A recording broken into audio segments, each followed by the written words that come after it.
পাত্র মুসলিম, বিয়ের পর ধর্ম বদলাবেন সোনাক্ষী। 23 জুন প্রেমিক জাহির ইকবালের সঙ্গে গাঁটছড়া বাঁধতে চলেছেন সোনাক্ষী সিনহা। 19 জুন থেকেই শুরু হয়েছে অনুষ্ঠান। এদিকে পাত্র জাহির ইসলাম ধর্মের অনুসারী হওয়ার প্রশ্ন উঠেছে। বিয়ের পর কোন ধর্ম অনুসরণ করবেন সোনাক্ষী? সোনাক্ষী ইসলাম ধর্ম গ্রহণ করবেন না বিয়ের পর। এ প্রসঙ্গে ভারতীয় সংবাদ মাধ্যমকে দেয়া সাক্ষাৎকারে জানান যে তারা সোনাক্ষী জাহিরের বিয়েতে না কোনো মুসলিম আচার পালন করবেন, না হিন্দু আচার, সই সাবুত করে বিয়ে করবেন তারা। তিনি জোর দিয়ে আরও বলেন, আমার ছেলে ধর্ম বদলাচ্ছে না, এটা নিশ্চিত। এটা মনের মিলনের অনুষ্ঠান, ধর্মের এখানে কোনো কাজ নেই। তিনি জানিয়েছেন, ঈশ্বর এক, হিন্দুরা ঠাকুর বলে আর মুসলিমরা আল্লাহ, ব্যাপারটা একই।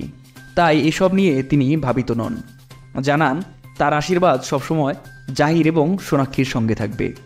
বহুদিন ধরেই বলিউডের অলিতে গলিতে কান পাতলে শোনা যাচ্ছিল অভিনেতা জাহির ইকবালের সঙ্গে নাকি চুটিয়ে প্রেম করছেন সোনাক্ষী। যদিও এই জল্পনায় এতদিন সোনাক্ষীর পরিবারের সিলমোহর না দিলেও এবার একেবারে বিয়ের পিঁড়িতে বসে চমকে দিচ্ছেন সবাইকে।